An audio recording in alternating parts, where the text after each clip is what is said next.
Okay, so you got your start in art where? My grandfather was an artist whom I was named after. He was Peter Buwalda Sr. So Okay. he taught me at a really young age. I think I was always interested in art, you know, before I even entered high school. So once I was in high school, I was down at OCA, you know, grade 11, grade 12. I'd go down and check out the studios and hang out and just talk to the students and be like, you know, is this a good school? And, where's a good school? That sort of thing. So.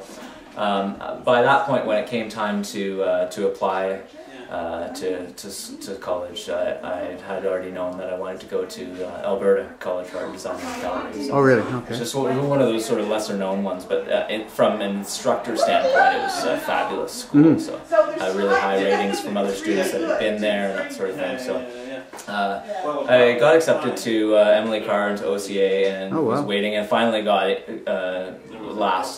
into ACA. So off I went, and so I spent 4 years in Calgary getting my degree, majoring in drawing, and then after that off I went to the Okanagan, because when I was a kid I think I saw some CBC program on how lovely the Okanagan was, how many days of sunshine, so I thought, and so I had a friend of mine that was painting murals, or was involved in painting murals out there with someone that from a small town she was from, and she said, well, why don't you come and paint murals? So moved to the Okanagan, painted murals for years, and probably involved in about 20 murals.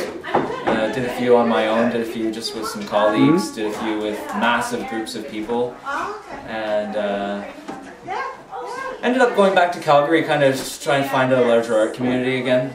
So spent another year in Calgary, which was, you know, after 4 years in school, I think I hung out with my instructors and I learned more in that 1 year in the pubs with them, you know, not being a student, but just going out and sharing a drink and that, or having them over for a game of chess and a cup of coffee. And so at that point, I've always really been interested in drawing the natural world. My grandfather was a landscape artist. Now I'm involved, I'm a little bit more macroscopic in my view of in the style of my work, but at that point I think everything was poised for me to come back to Ontario, which is when I met my wife, which is a perfect symbiosis, you know, just being a botanist. And your wife and family now are who?